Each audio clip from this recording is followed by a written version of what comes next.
Hello guys, good morning. कैसे हैं आप सब? उम्मीद करती हूँ आप सभी अच्छे होंगे। आज हम जोजो को कहाँ लेकर जा रहे हैं और क्यों लेकर जा रहे हैं, ये देखने के लिए प्लीज़ स्टे ट्यून्ड।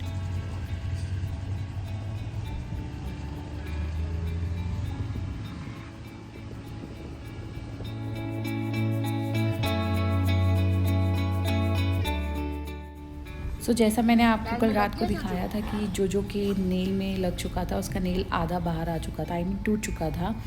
तो वो रात भर बहुत पेन में था, बहुत उदास था, कुछ खा नहीं रहा था। तो हमने सोचा कि हम इसे फटाफट डॉक्टर के पास ले जाते हैं और उसका एक वैक्सीनेशन भी ड्यू है, तो वो भी लगवा लेंगे। तो इसीलिए जोजो को हम लेकर गए डॉक्टर के पास।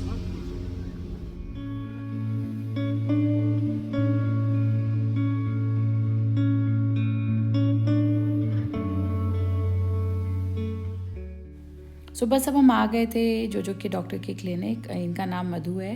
ये डॉक्टर बहुत ही अच्छी हैं और मैंने जब से जोजो का ट्रीटमेंट करवाया है, टचवुड, जोजो इज़ एब्सोल्युटली फाइन। और इनके पास ऐसे 4 पर्शियन कैट्स हैं। और ये देखिए जोजो से वो थोड़ा सा उनको, जोजो हमेशा ऐसे स्नैप कर रहा होता है उनको, तो हमें हमेशा जोजो को इस तरीके से पकड़ना होता है। और जोजो इस टेबल पे जब भी आता है ही स्टार्ट शिवरिंग एज वेल। ये देखिए इसका नेल उन्होंने थोड़ा पूरा निकाल दिया थंब वाला, एंड देन उसको डायरेक्ट प्रेशर दे के वो ब्लड को भी रोक रहे थे और उसको क्लीन भी कर रहे थे। फिर जोजो का था एक वैक्सीनेशन ड्यू ऑन 21 दिसंबर। तो आज है 25 दिसंबर, तो हम उसे आज ये वैक्सीनेशन भी करा देंगे। फिर अब इसका सारा वैक्सीनेशन ड्यू रहेगा नेक्स्ट ईयर।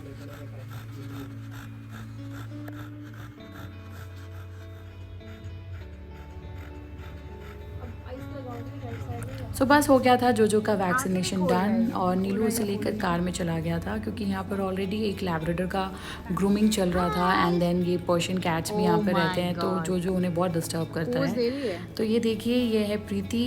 ये बहुत ही क्यूट सी, प्यारी सी, अडोरेबल सी पर्शियन कैट है।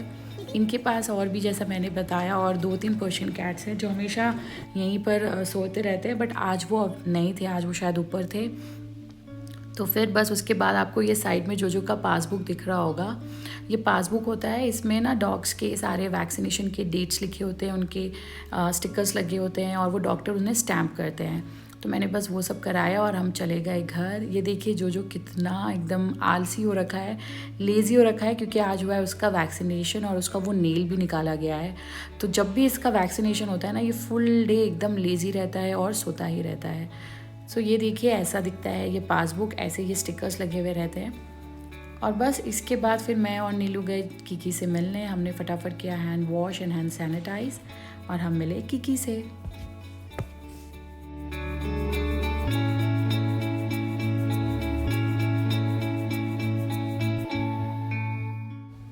फिर बज चुके थे 12 और मैंने किकी को कराया फीड। किकी की ऑलरेडी मालिश हो चुकी थी, तो बस मैंने उसे फ़ीड करा कर, आजकल मैं उसे इस तरीके से थोड़ी देर अपराइट पोजीशन में रखती हूँ। कहते हैं बच्चों को फ़ीड कराने के बाद तुरंत सुलाना नहीं चाहिए, एटलीस्ट 15 to 20 मिनट्स उन्हें बर्प दिलाना चाहिए, अपराइट पोजीशन में रखना चाहिए। मैं भी बस वैसे ही करती हूँ। और फिर मैंने लगाया उसके फेस पर क्रीम। एक्चुअली अभी बहुत विंटर आ चुका है, बहुत ठंड है जयपुर में, तो उसका फेस बहुत जल्दी जल्दी ड्राई हो जाता है, तो हमें ये फ्रिक्वेंटली ऑइंटमेंट लगाना होता है।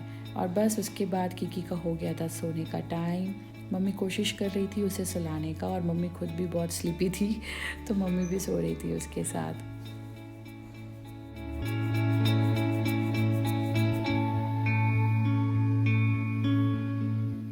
बस किकी सो चुकी थी, तो और आज था 25 दिसंबर, तो मैंने सोच रखा था कि मैं आज टूटी फ्रूटी कप केक और बनाना केक बनाऊंगी, जो मेरा बहुत ही फेवरेट है और मैं एटलीस्ट आफ्टर 3 to 4 years आज बना रही थी। तो मुझे लगा थोड़ा सा टाइम इसे बनाने में, क्योंकि मुझे सारा रेसिपी रिकॉल करने में भी थोड़ा टाइम लग रहा था। तो बस इस तरीके से मैंने बैटर को कर लिया था रेडी। और बस मैंने ये मंगाए थे कप केक के मोल्ड्स अमेज़न से, बस उसी को मैंने यूटिलाइज़ किया और इस तरीके से मैंने पूरे बैटर को इस ट्रे में डाल दिया।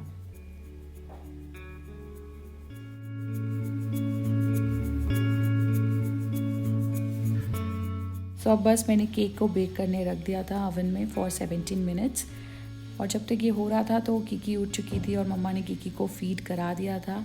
तो बस मैंने सोचा कि थोड़ा सा टाइम इसके साथ भी स्पेंड कर लूँ, क्योंकि मुझे फिर से बनाना था बनाना केक। तो फिर फटाफट मैंने सारे यूटेंसिल्स धोए और धोकर मैंने उसको किया ड्राई, और ड्राई कर कर फिर मैं लग गई बनाना केक बनाने में।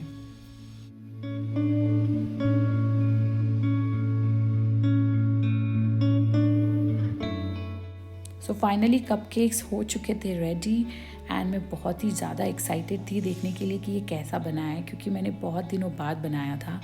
बट थैंकफुली ये बहुत ही स्पंजी और बहुत ही सॉफ्ट बना था। तो कपकेक बनाने में मैं फाइनली हो चुकी थी सक्सीड। फिर मैंने स्टार्ट किया प्रिपरेशन फॉर बनाना केक। मैंने ऐसे बनाना को पहले शुगर के साथ, बनाना को मैश करके शुगर के साथ मिक्स कर लिया था, फिर ऑयल ऐड कर लिया था। और इस बार मैंने सोचा कि मैं थोड़ा मैदा और थोड़ा आटा ये दोनों मिलाकर इसे बनाऊंगी। बट आई डोंट नो क्या प्रॉब्लम हो गया, क्या गलती हो गई मुझसे कि ये बैटर देखिए कितना कैसा हो चुका है, बहुत थिक हो चुका था ये बैटर। तो मैं बहुत ही ज़्यादा डिसअपॉइंट हो गई थी। तो मैंने बस इस बैटर को इसी तरीके से मोल्ड में डालकर बेक करने रख दिया कि चलो कुछ तो बन ही जाएगा, अगर हार्ड भी बनेगा तो इट्स फाइन, देखते हैं क्या बनता है। फिर मैं आकर मिली किकी से, देखा she is playing with her नानी। और मैंने आज इवनिंग की चाय पी नहीं थी, तो मैंने सोचा कि मैं ऊपर जाकर आराम से बालकनी में चाय पीती हूँ और देखते हैं कि बनाना केक कैसा बनता है।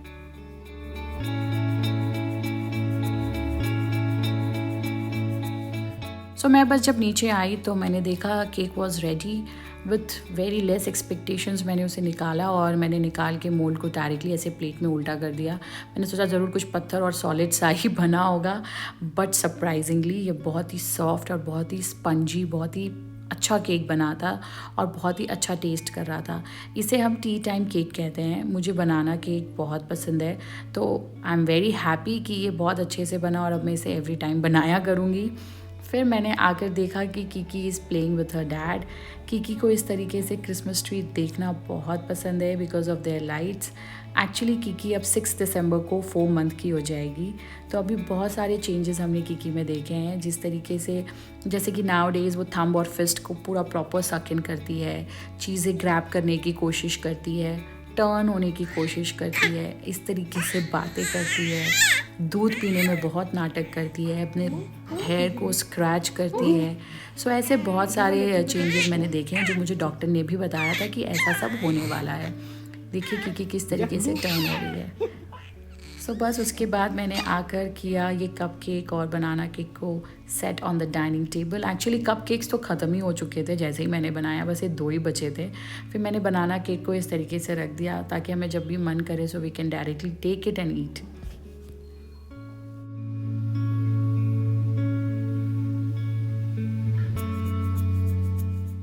सो देखिए कीकी से मिलने आए थे उसके मामा। ये है अमित भैया जो मुंबई में रहते हैं, और ये आज जिन माता आए थे दर्शन करने के लिए। तो उन्होंने बोला मैं आकर कीकी से ज़रूर मिलूँगा, तो इसीलिए ये ऑन द वे आ गए थे कीकी से मिलने।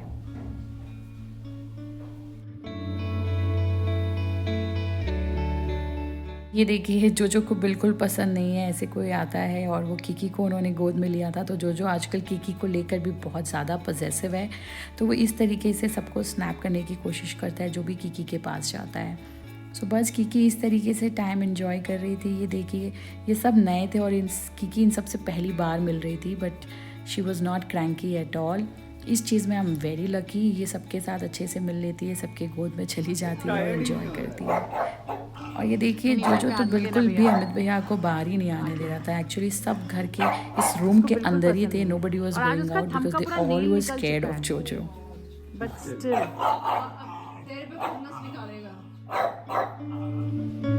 गाइस अब बज चुके थे रात के 10 और भैया निकल चुके थे। एक्चुअली उन्हें जाना था गुड़गांव। सो बस गाइस आज के लिए इतना ही, and merry Christmas to all of you. Bye bye, take care.